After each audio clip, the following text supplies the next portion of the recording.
we are here at the Howard University Community Association offices to continue our interview and to talk today more specifically about the architectural styles and the African Americans who made or continue to make LeDroit Park a wonderful neighborhood. What I want to start talking with you today is if you can give us a sense of the architectural styles that were part of the original houses of LeDroit Park. Mm-hmm. Well, the original architecture of the houses was patterned after A.J. Downing's 1850 volume of Architecture of Country Homes. And you will see some of the remarkable features that James McGill used in designing the homes for LeDroit Park. Wonderful. So what are some of those remarkable features that you're referring to? Well, I'm talking about the outside, the exterior. They were, in some blocks especially, they had the Italianate design. Some had Victorian Gothic. Some had different turrets. And the slate tile roofs with different patterns, windows, bay windows, and some had the large, very large, sort of stately homes that were more grand than in some blocks. They were more simple Italianate styles. And the duplexes, there were a few single homes, single detached homes that were a little grander than the regular duplexes. Now, what would you consider the most architecturally intact block in LeDroit Park? That is the 400 block of U Street, in which most of the homes are still standing and still intact to a reasonable degree.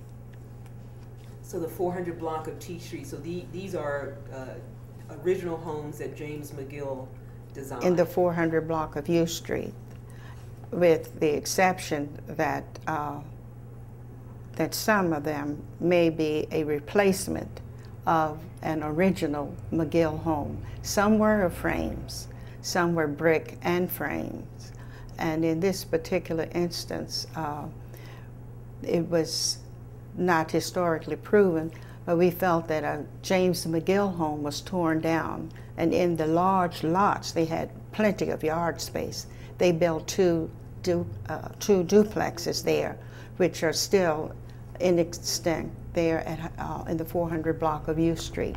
And they are an imitation of the style that James McGill perpetuated throughout his architecture, designs of the little villa that they were creating in 1873. So the style of houses that are predominant in your block, in the 400 block of U Street, I understand, are Italian villa houses. Tell us a little bit about Italian villa houses. Well, these are houses that have stately form, and they have their slate roof, and some have a bay, some don't have a bay. They have the long windows, and they have a small porch, and some have a larger porch. And for the most part, they are duplex homes in the block of 400 U Street. And we're looking now at two of the typical Italian villa homes designed by McGill, which is 412 and 414.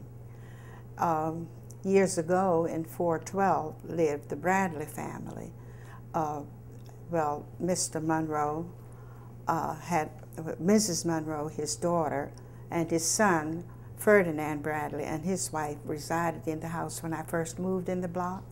And I understand that Mrs. Monroe's father, Mr. Bradley, used to work at the White House, and he was a gardener. And he brought clippings from many of the roses at the White House to our block.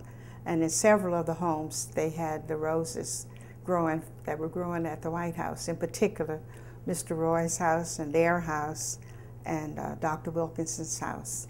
So they shared what they were using in the other part of the city and enhancing what James McGill had in mind when he designed the Italian villa homes. Now, many of us aren't as architecturally savvy as you are. Now, when you say a duplex, what exactly do you mean That's by that? two houses joined together, and single. They're not single, they're separate houses, but they have a common wall, the building wall. And that's what we mean by a duplex. So would this also be known as a semi-detached house as well? I think in modern reference, we would call them semi-detached.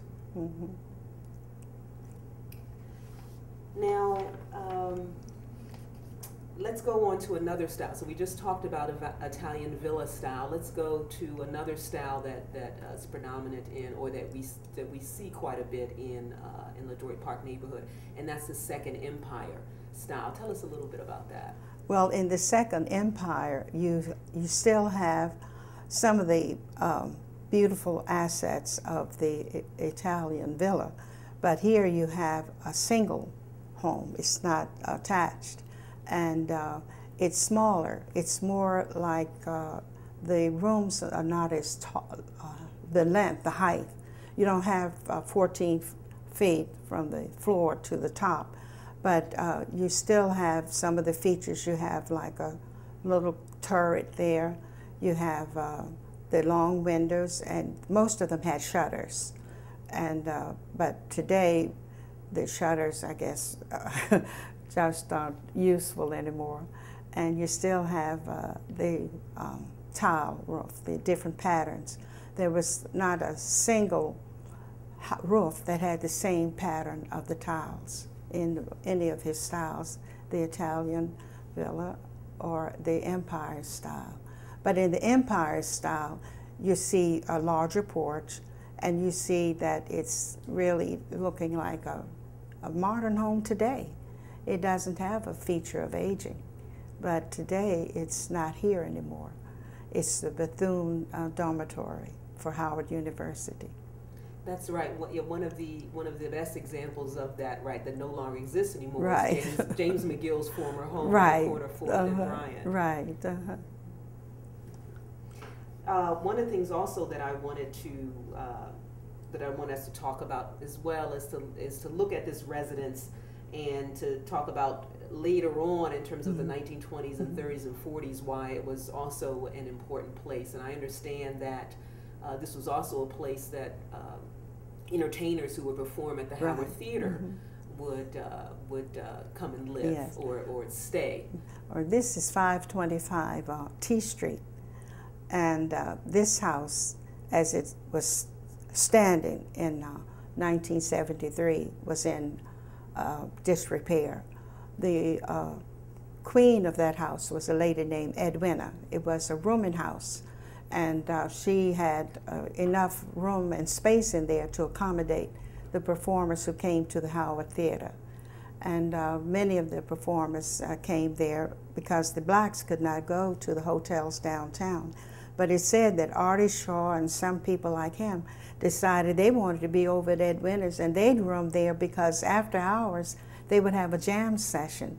And Ella Fitzgerald and Lady Day stayed there, and Artie Shaw and not Duke Ellington, because I mean he didn't have to stay there. He had other places to stay in the city when he came, but Louis Armstrong and the tap dancers, the Nicholas Brothers or whatever. And Edwina sort of had it like a boarding house. She provided the meals for them. And but today it has been restored very classically by the Patron family. They have captured all the styles that James McGill showed in his homes. They even have taken off the buff colored or the red paint that was on it and made it the bricks. I don't know if they are the original bricks, but they cleaned the bricks up and got them restored so that they could bring the house into its luxurious appearance, as you see here on this photo. And they kept the porch, kept the columns and the windows, and it's very nicely done. And there still do exist at Anna J. Cooper Circle. There are also some beautiful examples of Right. Second Empire Right. as well. And there was a General Burney, I believe. Yeah, his the brother. Burney brothers. One was General Burney and Arthur Burney, and they were friends of General Oliver Otis Howard, the founder of Howard University. And these homes have remained primarily intact until recently. There's been an attempt of renovation at one of the houses that has reached an impasse because of coding or something like that. But in these two homes, in the older days, after the Burney brothers moved on maybe to the next style of architecture or the next location that McGill and Amzie Barber were creating after blacks moved in, they created other communities in the city. And they were the homes of Lawyer Collins and the Dodson family. The Dodsons were teachers, and they were married into one daughter married into the Wormley family, and the Collins family, his children, one became a teacher and his son a lawyer, and their families moved out or died out, and now they are inhabited by new residents. Now, even another example of a style of architecture that we see in LeDroit Park is the Italianate style. And there's one, I think, prominent example, really interesting example, I think, that was formerly the Morning Star Baptist Church, I believe. Can you tell us a little bit about that? Yes. You see here, this home has the classical features of that style. And prior to its becoming the Morning Star Church, when they bought it, it had been the home of the McGuire, Mrs. McGuire, whose son had the McGuire Funeral Home. And after that, after her death, they sold the home, and Morning Star Church was located in Georgetown, and they were being routed out by the renovation in Georgetown, so they came to LeDroit Park and started the Morning Star Church here. And of course, through the years, they tried to get ordinance or some rule to enlarge or make the church better use with the building, and they couldn't do it. So times were getting so that they were made an offer, and so they moved. They sold their little church and the house, the building. They built a little facade on the side of it for their chapel, and then upstairs and downstairs, the house, part of the house that faced 6th Street, they had their classrooms, their meeting rooms, and they just utilized it that way. But now, today, it is the home of the Juniper Condominiums, which I don't know how many are occupied yet, but they retained some of the classic features of the style of the McGill home, using some of the colors, the darker trim and the buff or yellow or type of paint on the bricks. And as you can see in the photo, they have a nice fence growing there, and it's 11 condominiums ranging at a phenomenal price, $379 to about $700,000, which makes it not available to a lot of people, especially people who are, you know, on a nominal income. But it is an addition to, a beautiful addition, and I think James McGill and Amzie Barber would really be pleased if they were living today to see this style and the condos coming in. I call Washington Condo City. I think that's one of the fascinating things about LeDroit Park and this particular structure that you're talking about, Juniper Condominiums, because I think there may be many people who are not familiar with the neighborhood who would walk in, because that's actually right at the southern entrance, would look and say, oh my God, this is one of the original buildings from early on, because you're right, they did a interesting, a wonderful renovation in the colors and the style of it. So let's move to another example of the Italianate style at 330 T Street, and I believe Peyton lived at this address early on. Yes, this is a single detached home as he did with some of the architecture. Some homes were, as we were saying, the duplex or the semi-detached. This is a single standing home, and it is today the home of ex-councilman Smith and his wife, Wendy Carson Smith. And they have not changed much in the porch. I think the bricks they don't have paint on it. The paint has been taken off. But the cornices that you see and the shape of the roof, that's still there. And the chimney, they had large chimneys, and the tile roof. And he's landscaped the yard, which makes it compatible with the villa style that McGill created when he started the subdivision of LeDroit Park. And in that home lived Fountain Peyton. He was one of the first 10 black lawyers in Washington. And he came to Howard University, and he also had a daughter who was a teacher, Esther Peyton. Well, he had 2 daughters, and he had, as you see there, that's Miss Esther Peyton, a classic lady. She's a founder of a Zeta Phi Beta sorority, which she loved until the day she died. And she told the story of a doll that her father brought home. His office was on Louisiana Avenue, and he found this doll on the trash heap, and they called it Wyandotte. And it looked like an Indian doll. It was beautifully dressed. She had long black hair. He brought it home, and she danced. They had a little music machine, and they had it stored up in the attic.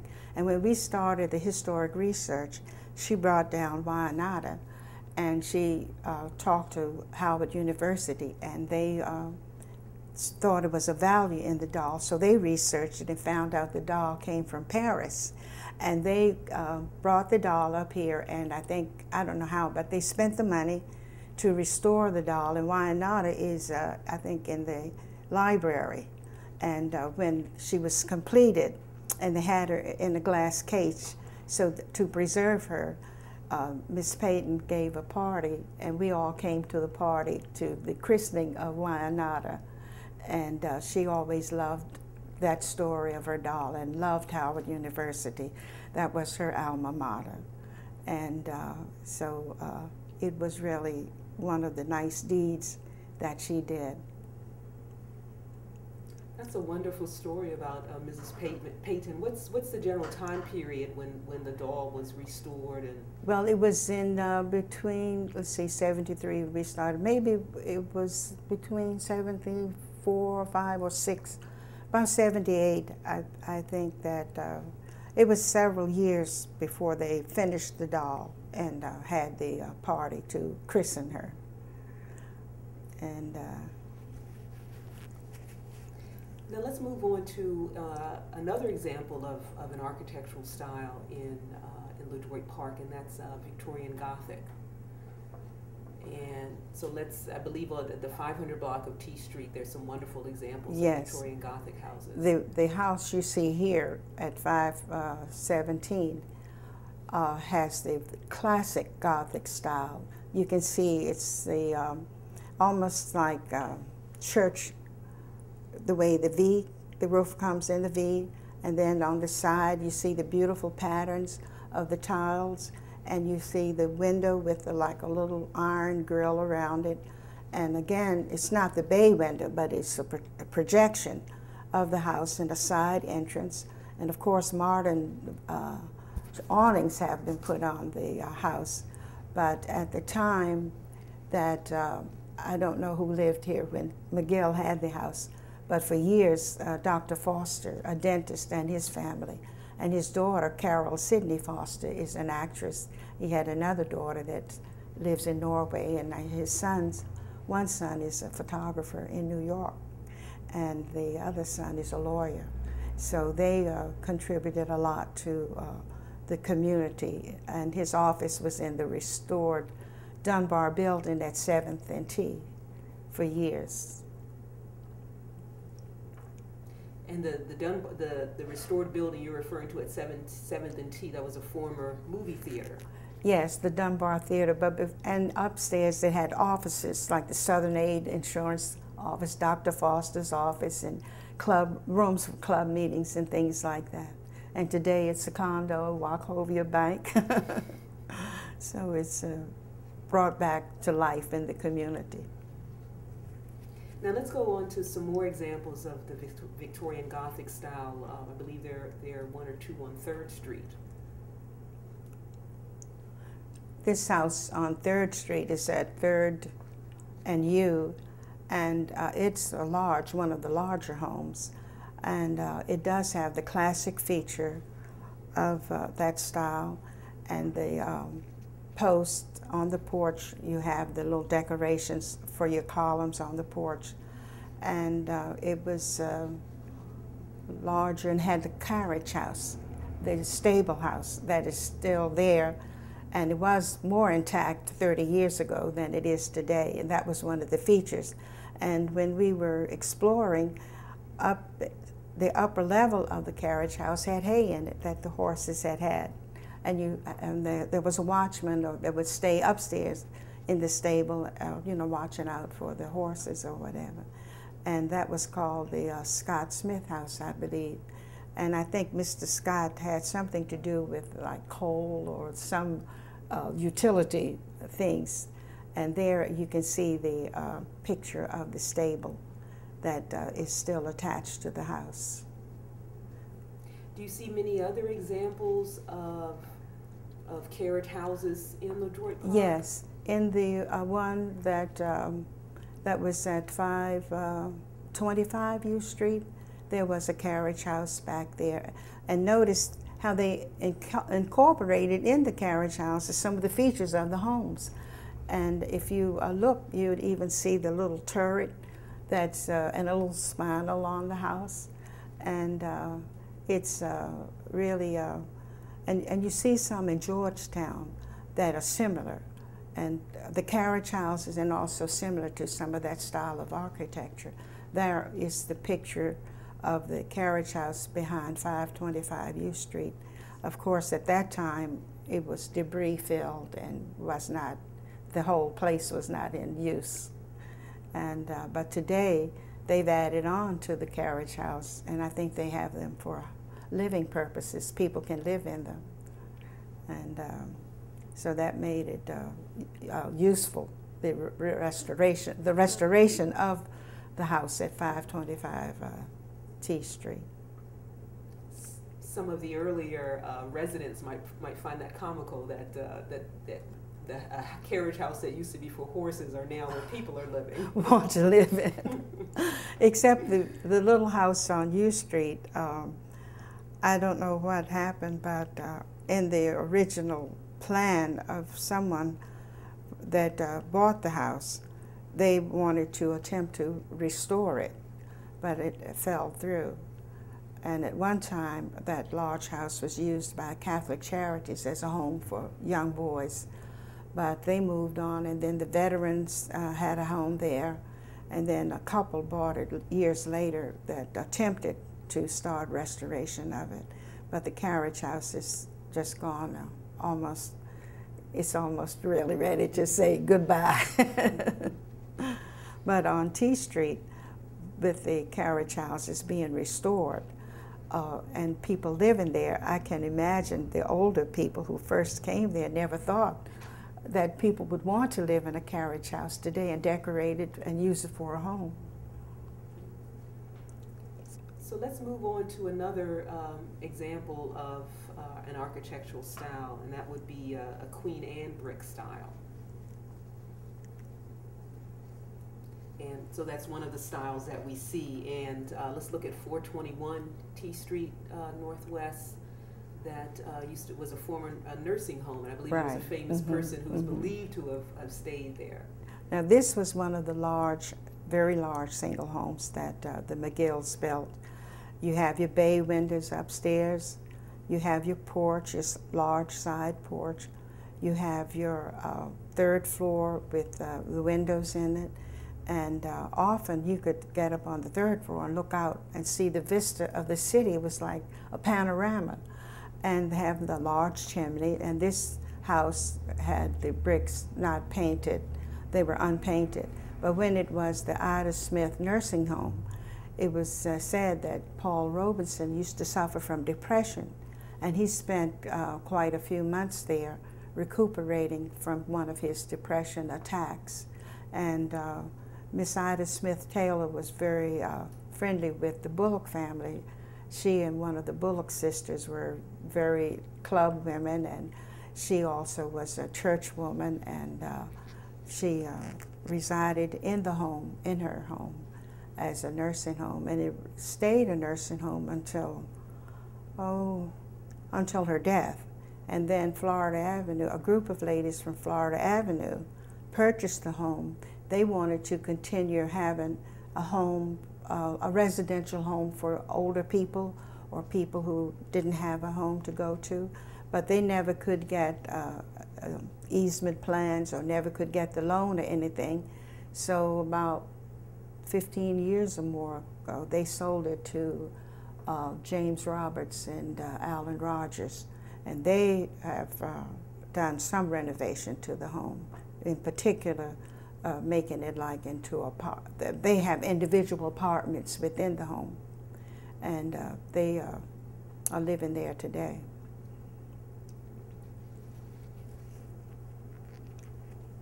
So we're looking at the Queen Anne brick style, and right near the 4th and T, that area closer to the southern boundary of the LeDroit Park neighborhood is a new wrought iron gate that has been recently placed there. Is that the original location of the southern gate?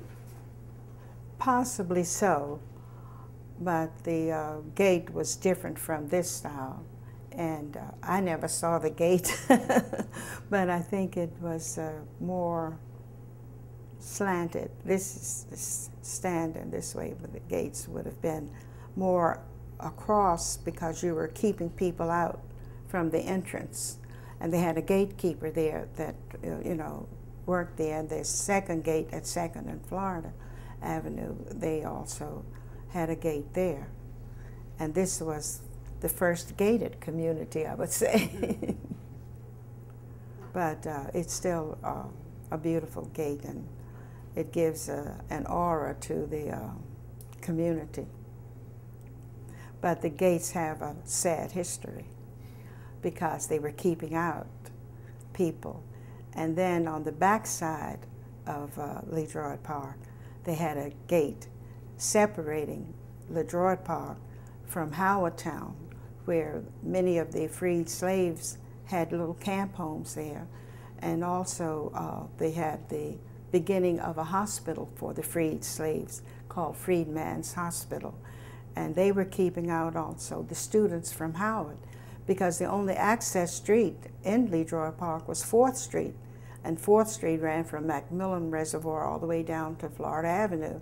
So they were keeping people from the community getting access to the community. So the students, some of them, began to tear down the gate and make a way, how people can make a way to get through. And so in 1901, I think the gates were formally no longer there, and it became a straight-through thoroughfare from Howard to the hospital and on downtown and into the community. And the gates created animosity because the people that had to endure trying to get through to the gates had to go to work, needed jobs, and here you were cut off from everything. But in 1893, with the beginning of black people moving into the neighborhood, it made a difference. So the gates were easily able to come down, and they became an open community. Now, part of that story, I think, also is the fact that there were Queen Anne brick and Queen Anne frame structures that have that were torn down early on. Have any of these structures been replaced? Well, they haven't been replaced with the frame houses, but if you look on this, the frame here, these homes, two of them are standing in the we're in the 500 block of U Street, and they have been restored. But some of the homes were made a way for Howard's initiative in the 500 block of U Street, where they rebuilt homes, and some of the rebuilt homes, as you can see here in the photo, they capture some of the architectural styles of the community, but they made more people able to live there because the homes had larger yards and there weren't as many homes in that block before the Howard Initiative. So that was an addition to the community. Okay, so it looks like there are a couple of things that are happening in the 500 block of U Street. There's some houses that were torn down or destroyed and then replaced, but then at the same time we still see examples of the Queen Anne styles, and partly probably because of your work and others' work in terms of getting historic district status, so they were able to be saved. Would you say that's true, or?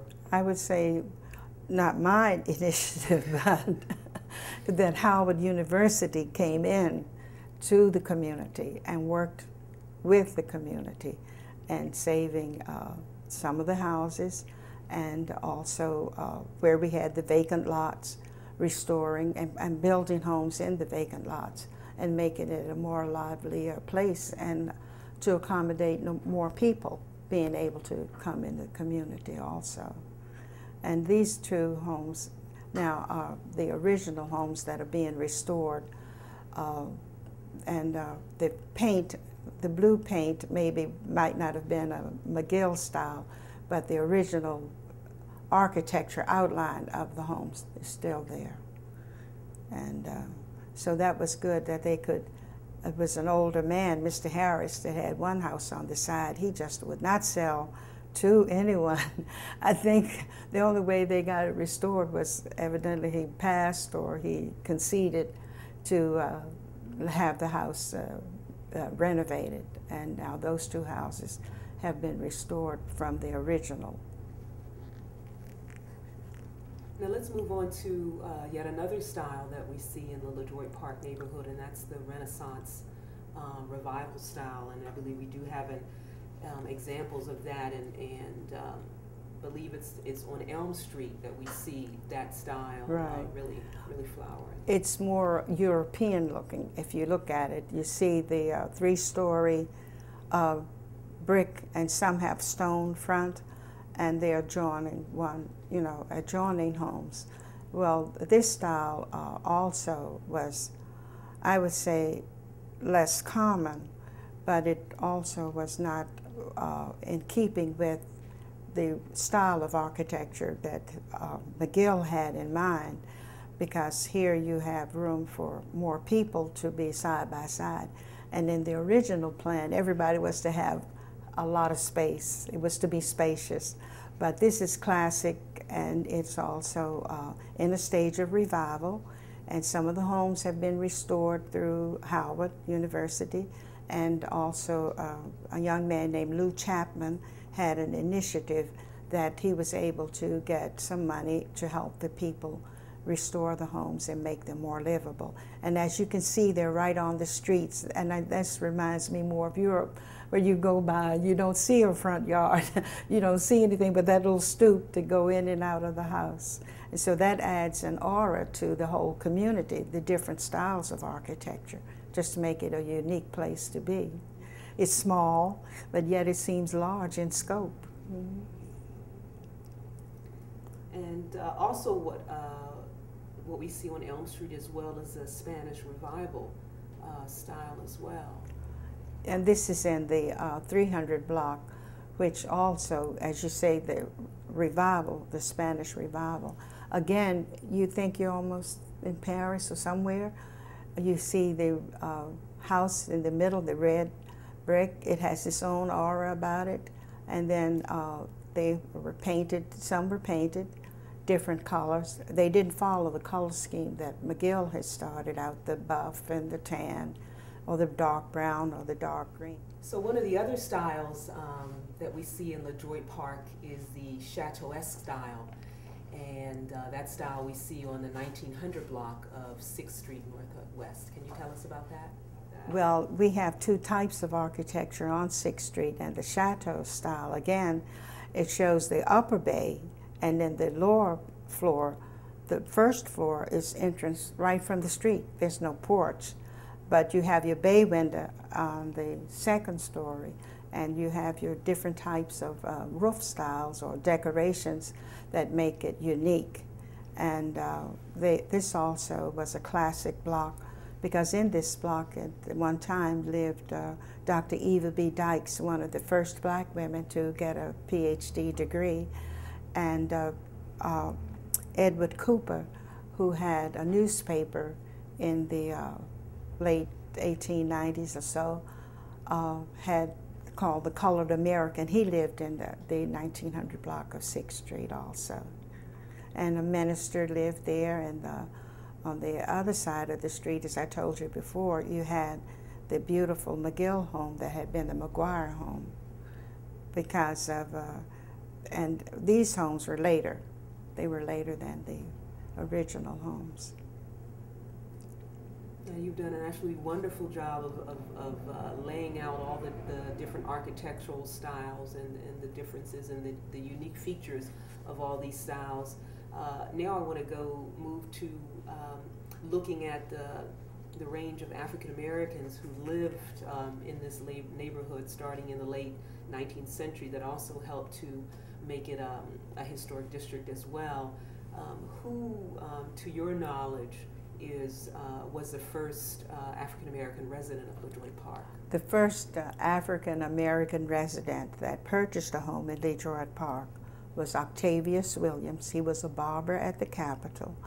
He purchased the home through a straw party, which is a white person had to buy the home and then redeed it back to him. And his daughter, Vivian Spears, resided in the home until her death. And she always said that they shot in the home, and the father kept the bullet in the wall, and she did too, so that the children could see that when they moved in there, they resented this black family moving in at that time. And then you see in the photo, you see Vivian Spears and her father, Mr. Williams. Now, for some of our audience members who may not be familiar with the whole notion of needing a straw man, talk about why Octavius Williams had to rely on someone white to purchase his home. Because it wasn't feasible for a black person to buy a house, and especially to buy a house in LeDroit Park. So even though you had the money, you weren't, it was just the times, the prejudice and the way black people were treated, that you just didn't have the front to come here and buy a house in LeDroit Park. But this is where he wanted to live and bring his family, and he did. And he succeeded, so that's why you always got somebody sympathetic who would say, well, I'll buy the house, and then deed it back to you. And that led to a misunderstanding that he wasn't the first black in the neighborhood. But his daughter insists, and I believe her, that he was the first black in the neighborhood. But later on, Mary Church Terrell faced a similar type of segregation and discrimination when she was purchasing her home and on 4th Street, in the 1900 block of 4th Street. And as you know, Mary Church Terrell also lived there for a while on 6th Street, but later she wanted to buy a bigger house for her family in the 300 block of T Street, which she did. And she also had to go through a similar procedure of having a straw party come in and intercede so that she could get the deed and then get the house deeded back to her. And here in this photo, you see the half of a house. The house she was buying was a duplex, and her sister lived on one side and she on the other side. And before we became involved in an initiative to restore LeDroit Park or to preserve it, the houses were in disrepair. So one house was, I think there was a fire, and after the fire they just destroyed it and left only the half of house standing. And today it is a part of the Howard University initiative to restore the house and bring it to a historic museum, and also as a tribute to Mary Church Terrell, but also for the community, and her husband Robert Terrell also to help. I mean, he was a lawyer, he was a judge and a lawyer, but he also was a teacher at the Dunbar High School, and he had a unique history. When he came to Washington as a little boy, he had not gone to school. He was about 10 years old when he went to the first grade, but he was a very smart man. He went on to go to Harvard, graduated from Harvard as a Don. He came back to Washington and began teaching at the Dunbar High School, which was then the M Street High School on M Street, the prior home to Dunbar, which was at First and O. And then he met up with Mary Church Terrell, quite an adamant person of her own personality, as she wrote in her autobiography that Mr. Terrell really had something to deal with when he had to deal with Miss Mary, or Miss Molly, as Paul Laurence Dunbar nicknamed her. So in her own right, she was an icon also. And at that time, women weren't outspoken, but she was always outspoken. And she also taught, after she graduated from Oberlin College, she taught at the Dunbar High School, or the M Street High School. But later on, in those days, when you married, a woman couldn't be a teacher because, I don't know why, and they couldn't have a child.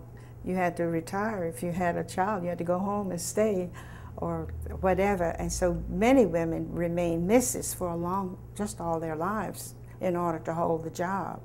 But she did social work, and she was a social worker. She was a club woman. She also was a lecturer, and she loved travel. She had lived in Germany to study for a couple of years. But when she came back home, and she saw the conditions in our country, especially lynching and rioting against blacks, she became an outspoken forerunner of preserving the integrity of the black person and stopping the lynching. She wrote letters. She was a letter writer. She didn't do email, but she was a prolific letter writer. And she also lectured. She went on lecture tours. She started a Black Women's Club. And I remember Anna J. Cooper used to say, lifting as we climb. If you don't pull someone else up as you climb, you weren't worthy of your entitlement to better things in life.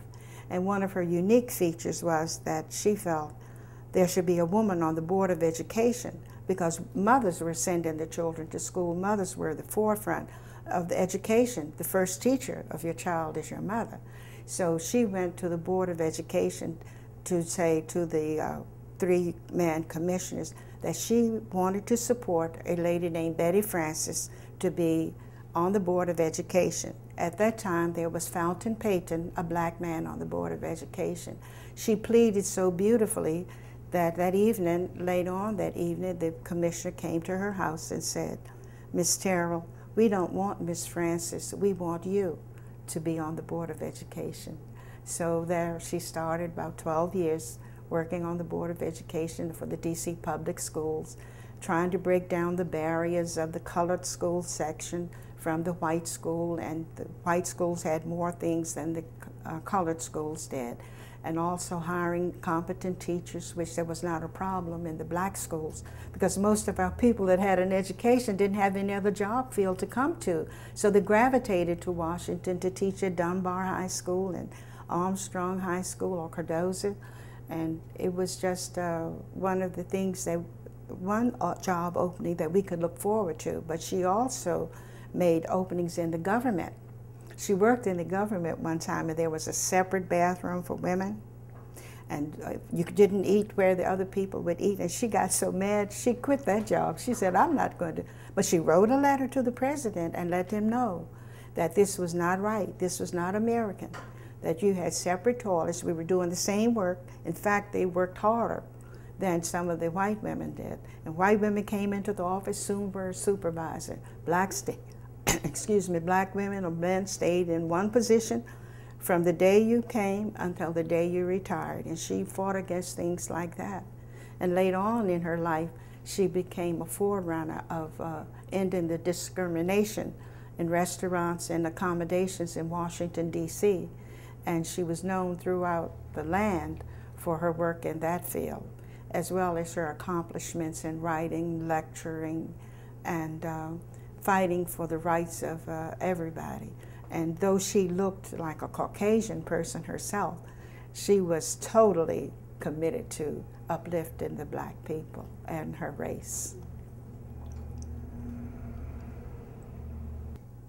So what you just shared with us about Mary Church Terrell beautifully illustrates why LeDroit Park is so important, but also why it's important that she's remembered and LeDroit Park as a whole is remembered, and why the Museum and Cultural Center that you and others are currently working on is so very important, because Mary Church Terrell has been central to LeDroit Park, Washington, D.C., as well as nationally and internationally.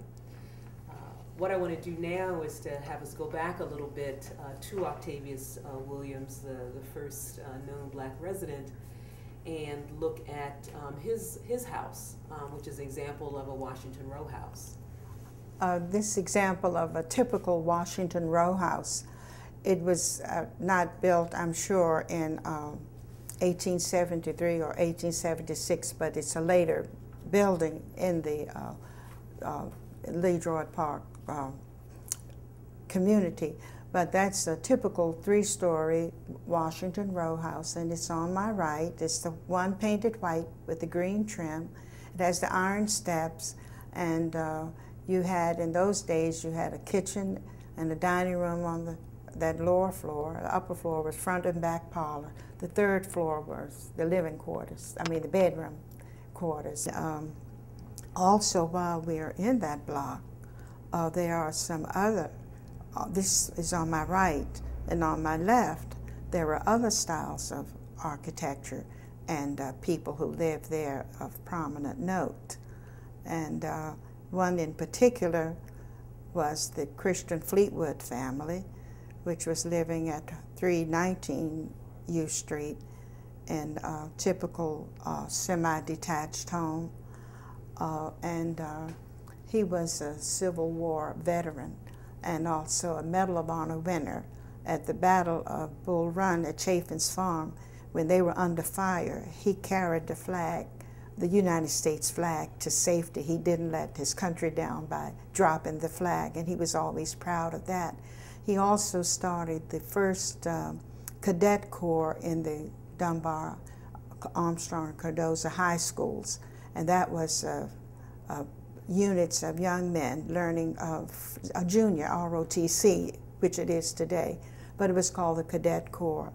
And he left a cup called the Christian Fleetwood Cup to give to the unit that won the prize at the band marching or the cadet field day that we would have at Griffith Stadium. And the winning company, like had Company A, I, or whatever, would get that cup. And it was always an honor that Dunbar, because that team usually won the Fleetwood Cup, and it stayed in a cabinet in our hall at the old Dunbar High School. And in this photo, you see, at the time, you see Christian Fleetwood, his daughter, Miss Edith Fleetwood, who became a school teacher, and you see his wife, Sarah Iredell Fleetwood. She was from Philadelphia, and she graduated from the Ashmun Academy, which was a school that black women could go to in those days. And when she came to Washington, D.C., she also joined with Mary Church Terrell in cultural activities, and they were also instrumental in trying to save Frederick Douglass's home. And in her home, she also used to give tea parties, and the home next to her, when Paul Lawrence Dunbar married Alice Moore, they came to 321 U Street to live, which was, there was like an alleyway between the two houses. Then his porch was, he was on my left. And they often gave cultural events. And at these cultural events, you had a piano in your home, and Paul Lawrence Dunbar would recite his poetry. And though Alice was a poet, I don't know whether she participated in any of the poetry readings or not, but the main event would be Frederick Douglass playing his violin, accompanied by Will Marion Cook, a young musician that was so talented that they raised money to send Will Marion Cook to Germany to study under a famous German violin teacher. And he came back to America, and that's another story. But I want to finish now with the Fleetwood family. After Christian Fleetwood lived here for a while, they later moved to Swan Street Northwest. They moved out of LeDroit Park. Now, whether they had buying their home or had rented, I don't know. But Miss Sarah Iredale Fleetwood also was an icon in her own right. She was the first black superintendent of nurses at Freedman's Hospital. And before that, all the superintendent of nurses at Freedman's had been white, Caucasian women. And she also did a lot about, we had what they call the alley dwellings, and she and Anna J. Cooper and Mary Church Terrell, they went about trying to get them obliterated, which was the forerunner of Eleanor Roosevelt starting the projects, which later we have in LeDroit Park, one of the projects started by Eleanor Roosevelt. So they were a very cultural asset, educationally as well as socially, and they were an asset to our city and our country. Mrs. Jackson, I'd like to follow up a little bit with you. You were just mentioning the Eleanor Roosevelt housing project, that the second one in the city of Washington. Washington was built in LeDroit Park. Please tell us about those. Okay, well, it was about 1940 or 41 that the housing conditions that existed, the homes were in need of repair, and they weren't. Some didn't even have running water, and didn't even have indoor toilets. So that part of the city was cleared, and they named it after Kelly Miller, a famous black teacher and professor at Howard University. So they built the units. Then they built some apartment-style buildings. And in the apartment style, some of the medical students used to stay in those buildings when they, were residents there. And the people that came there were happy to get a home that they weren't able to rent or buy in other parts of the city. And one of the features of it was that it would be landscaped, and they would keep their homes up. They had flowers and trees planted, and they had a large building built for senior citizens. And in keeping with Eleanor Roosevelt's fight against slums and housing, she had that Mary Church Terrell attitude about her also. They built another, the first one was built at Legs Terrace, and that's a beautiful spot in the city. And they had terrace apartments style there, as well as some of the single dwellings. And as the people lived in those homes, they were under the public housing, which former Mayor Washington was head of the public housing for D.C. And later he went to New York, where he was head of housing there. But he came back here, and James Banks, one of his workers with him, they worked also in public housing and creating more units and having supervision of the homes so they could be well kept up and not allowed to become second-rate or semi-slums in addition to other neighborhoods. So that was one of the things that they faced as population increased, and you had people coming here to work during war times. So you had a lot of an influx of people from different parts of the country with different levels of education, different styles of living and whatnot.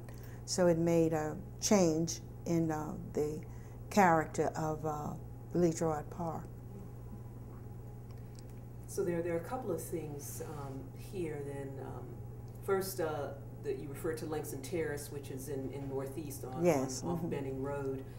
Where exactly in LeDroit Park are the Kelly Miller dwellings? The Kelly Miller dwellings are from V Street to W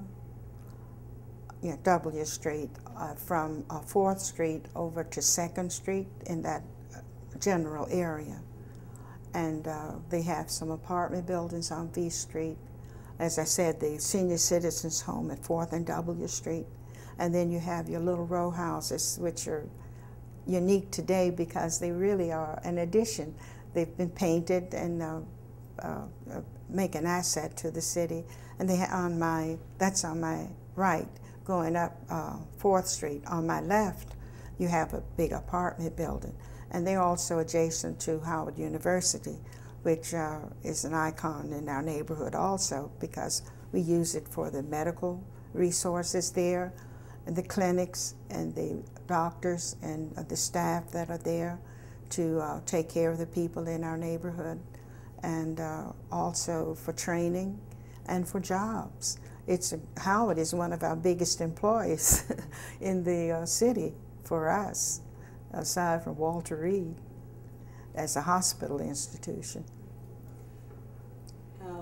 So Kelly Miller Dwellings is not situated within the LeDroit Park Historic District, but it's in the LeDroit Park neighborhood right. proper. It's the LeDroit Park neighborhood, but the historic district ended at Oakdale, and so that is not in the but they feel they're in, and they are in a historic district, but it wasn't the designated one that I think when they were defining the perimeter of what was historic. It was primarily where the James McGill homes were. That was the feature of the historic district, the homes by James McGill and the infill housing that came in later. So that's, but they'll tell you they're in LeDroit Park, the historic district, so they don't feel left out. So, but part of the reason why I asked that question is to have us explore a little bit maybe some of the tensions that you alluded to in terms of the change in say class character, if we can say the change in class in terms of the original residents of Kelly Miller dwellings were working class, perhaps even white collar residents, and then later on, within 10 or 20 years, I would imagine, or so, that different residents moved in. Were there any tensions between, say, those who lived within the more of the core of the LeDroit Park neighborhood, who were maybe more entrenched and who had a bit more class status, financial status? Was there any tension between the two?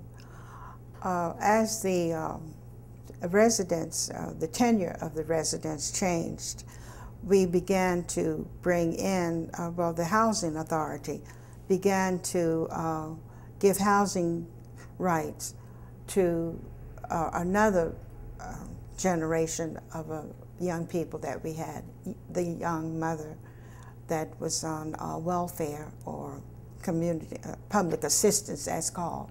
They were able to move into the homes in the Kelly Miller dwellings, and some of them are still in the home today, and they have brought their children up to go to school and get an education, and they move out of LeDroit Park.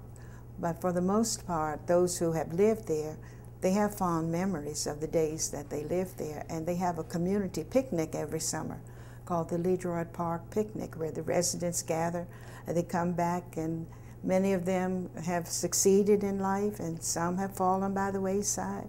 And see, we have some problems present day in the community with the social stability of some of the residents that now live in the Kelly Miller dwellings, but not all.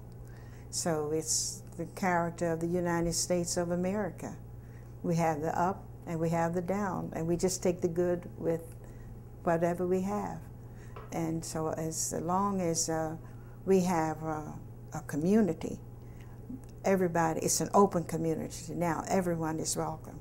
And it's going to be harder now for any of us of our race to enjoy LeDroit Park if we are not careful, because our new people coming in don't have an understanding of what we've gone through and what we've been through, and an appreciation of us as well as the people in Kelly Miller.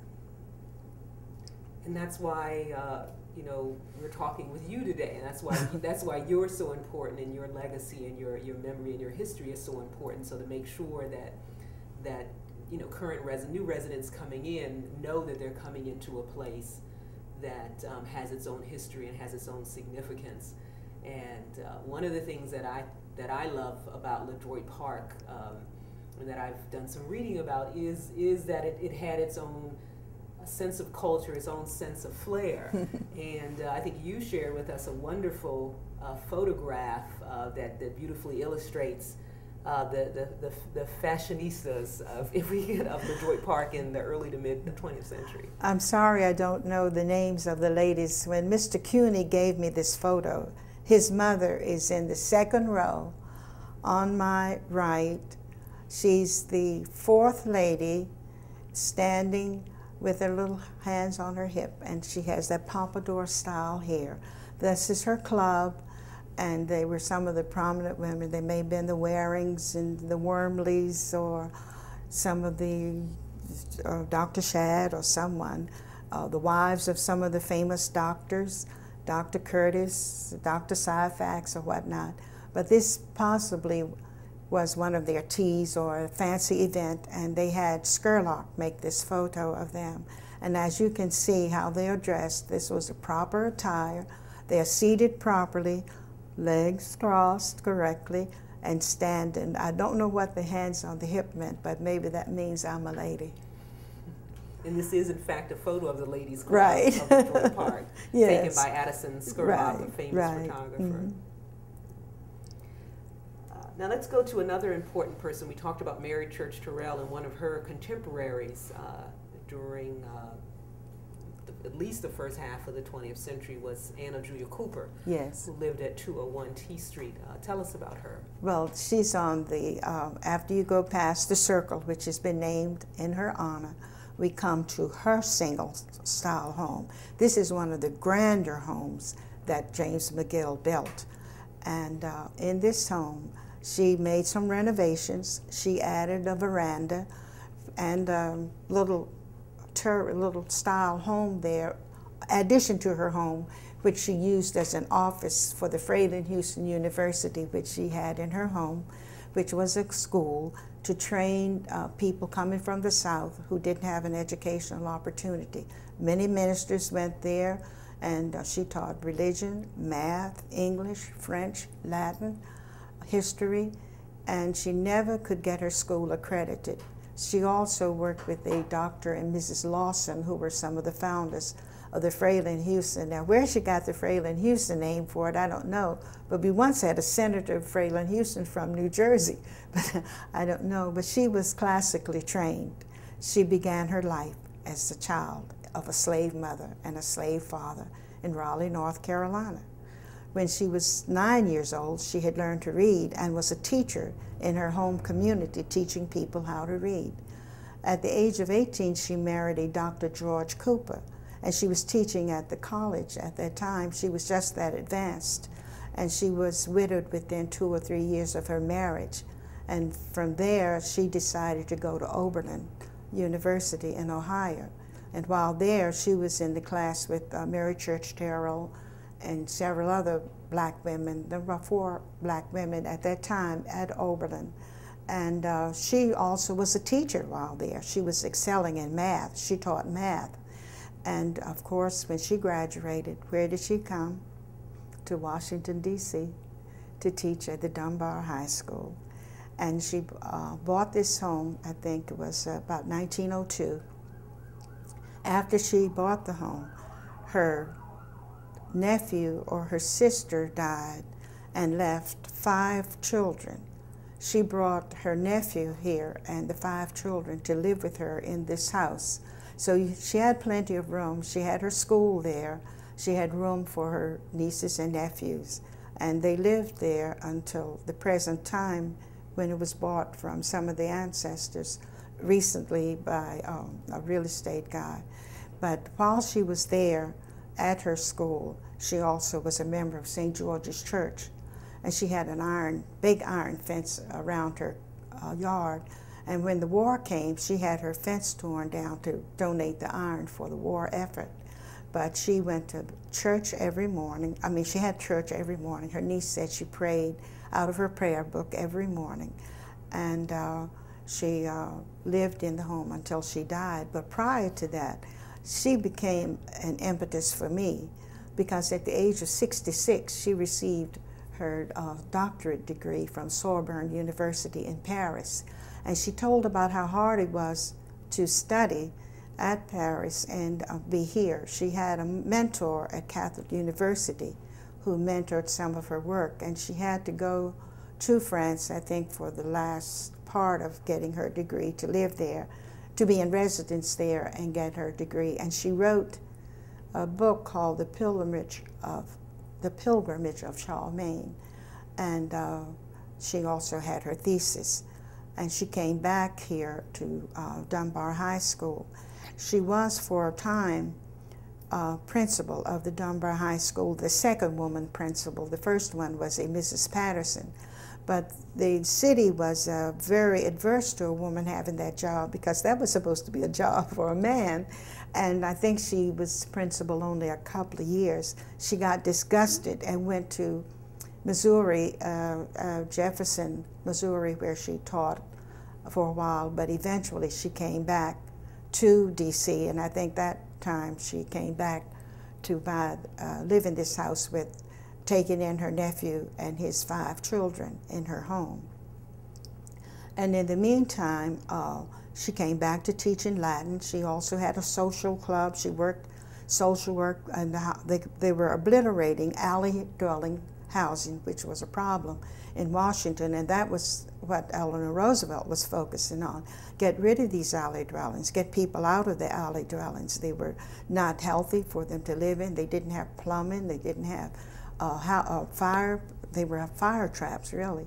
So she worked in that same genre with Mary Church Terrell, and therefore at her retirement from Dunbar High School, I guess she didn't really retire, because I don't think they had a retirement fund. You just worked until you couldn't work any longer. She did her social work and her teaching, and she loved to walk around the grounds of her house. You could see her any day. She walked around. She was stooped over. She had her hands behind her back, and she'd walk around her yard looking at her flowers, and just, she loved her home, and she loved her church. And she passed quietly in her home, attended by her niece, Regina Bronson, who lived with her until she died. And then it's some of Regina's children or ancestors, I think, that still inherited the home. But inside of the home, the interior, she did some decoration. In 2 of the rooms, her front and back parlor, they had fireplaces. That was a feature of the McGill home, the fireplace. And that's why you had that big chimney up there.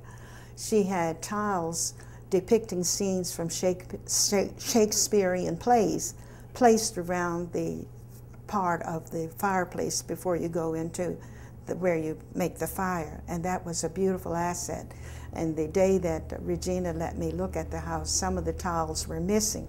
And I recently saw the guy who bought it, Brian Brown. He's recovered about all of the tiles but 4. He went on eBay or whatever, and it's just 4 tiles missing. And they were in blue tiles about this square around the fireplace. She was a very classical woman, speaking French. She knew Latin, she knew German, and also she was a historian in her own right and a fighter for education for everybody. And that was what she lived for, and she wanted so badly for her little school to be accredited. She wrote letters. She also was not an emailer, but a letter writer. And it was just, I admired her because I went back to school later. I didn't graduate with my own class. And I was inspired by her that she, at the age of 66, when most women today are retiring, she was just getting a start in life to get her degree. And of course, there were several other black women at that time who got degrees, doctorate degrees. But to go to Paris and get it from the Sorbonne, it meant that she spoke French well. She had to write her thesis in French. And I think that was just a classical thing for her. Also on T Street in the 400 block were at least two other prominent families, the Bullocks and the Washingtons. Can you talk a little bit about them? Oh, Mayor Washington and Bonetta Bullock. Mayor Washington came here from Jamestown, New York. He graduated from Howard University and he became a lawyer. And Bonetta was, that home they lived in was her family home. Her father was a prominent minister and social worker, Reverend Bullock. He had 3rd Street Baptist Church. They had 8 children, I think, and all of them had an education. And Bonetta, I think, went to Howard and got her doctorate degree, I believe, from New York University. But she also was a teacher and a principal of Cardozo High School. And later she had a government position working in, I think, a work project for women for the government. And Mayor Washington, before he was mayor, was head of housing. And for a while he worked in New York with Mayor Lindsay, showing them how we were succeeding with the housing projects. He came back, and when we had the riots in 1968, Lyndon Johnson, being a very wise man, realized that he had to do something to save this city. So he became an appointed mayor, the first black mayor of Washington, D.C.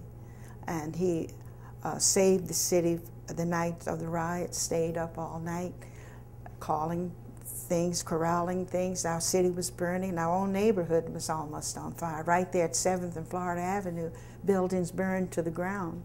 And then we had the riots.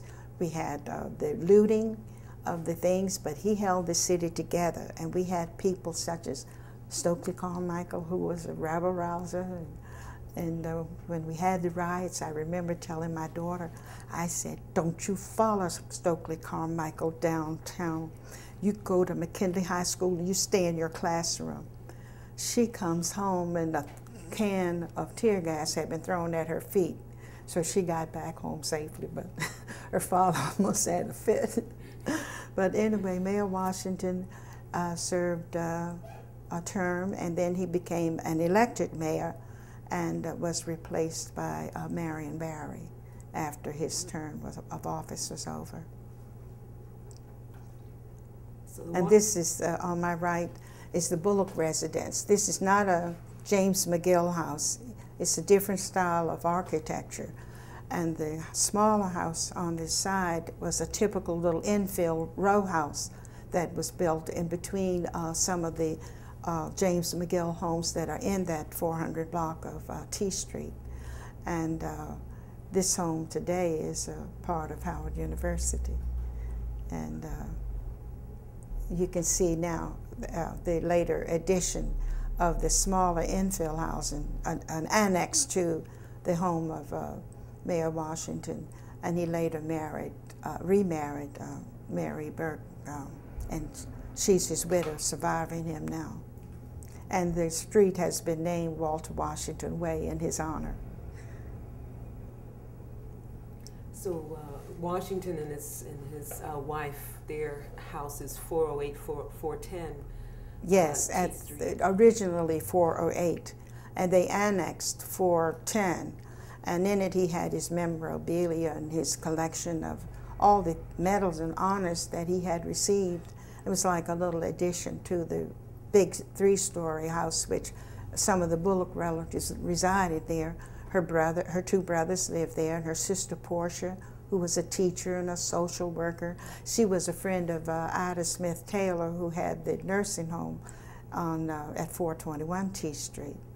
And they were known as the Bullock Girls. And one of her sisters, Wilhelmina, was married to a doctor, and she was a principal. And they were known for their church work, their social work, and their community endeavors.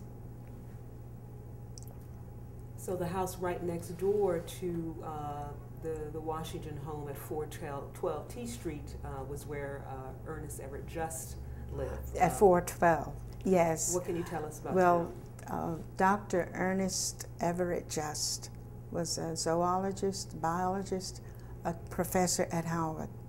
To this day, his book on the cell, division of the cell, is a classic book in medical science. He did not live very long, but he had a big career in medicine. And according to Dr. Logan, he had kind of a sad working relationship when he was a professor at Howard. He had children by his first wife. And I remember one daughter, Margaret Just Butcher, was a teacher at Howard. And he remarried in later life a Caucasian woman. I heard once that they had a son, but at his death, she returned to her home overseas, and they never came back to D.C. And he was sort of a quiet, introverted type person. He concentrated on his work, and the students were avid to be taught by him. And that was one of the great assets that Howard had. They had like Dr. Snowden and Dr. Just, Dr. Drew. You just didn't find a college in the United States. And in the law field, you had Houston, you had James Nabrett, you had people that, and Thurgood Marshall. You just had a cultural, educational asset that even Harvard couldn't excel us with. In fact, when Dr. Mordecai Johnson was there, we were thinking that we were a little miniature Harvard University. So that's the era that I went to Howard in. And but anyway, after his death, I don't know whether he rented that home or what, I don't know. But I know his daughter, Margaret, was married to Stanton Wormley, and then later she was married to George Butcher, who had something to do with the arts at Howard. I think he was in charge of Crampton Auditorium at that time. And here you see another classic, some of the classic houses in on that same block, in the 400 block of T Street. That's on my right. You have one of the houses, Dr. Hill, who has been associated with Howard University, resides in one of the houses. And on the other side, the house, another house there, was the home of Dr. Hattie Riggs. It's closer to the, more closer to 5th Street, closer to the house that is now lived in by Dr. Richardson, part of the School of Religion. The houses I'm looking at now, if you will look at the one on my right, that is Hattie Riggs' home. She was a Caucasian woman from Calais, Maine. She came here to teach at Dunbar High School and also went to Howard University Medical School and became a doctor, but never practiced a doctor. She lived there until she died. She was attended to in her later years, as she was sick, by Mrs. Marion Carter, whose daughter Elizabeth Carter had been a professor of French and Latin at Howard and at DC Teachers College. And she, at Mrs. Riggs' death, she took her body back to Maine to be interred and meet her family. And McGuire Funeral Home brought them there. And Miss Carter told me that when they got to the station, they were looking for another sort of person there with Dr. Riggs, but it was a black person accompanying her. But the family they had been in touch with her, and they rewarded her by giving her the home of Dr. Hattie Riggs. That was one of Miss Carter's homes in our area. And so that's what we, and it was nice to see her sitting out on her porch, very frail, very thin, but they just loved their yards. I don't know if mosquitoes bother them or not, but they loved sitting out, just sitting on the porch. You could pass by any time of day, and they maybe be reading. She and her sister lived there. The sister died before she did. Now tell us about the Scotts at 509 T Street. I hear there's an interesting controversy about Dr. and Mrs. Scott, who lived at 509 T Street, in terms of a change in ownership of the homes. He was not a doctor. He was a bondsman for the city, and I don't know her occupation. All I know is that around 1940, they tore down an old LeDroit Park home and built this Georgian-style home. And they were on their way to their vacation in North Carolina. They had an accident and both were killed. So for 20 years, the house was in litigation over who died first and which side of the family should inherit the house.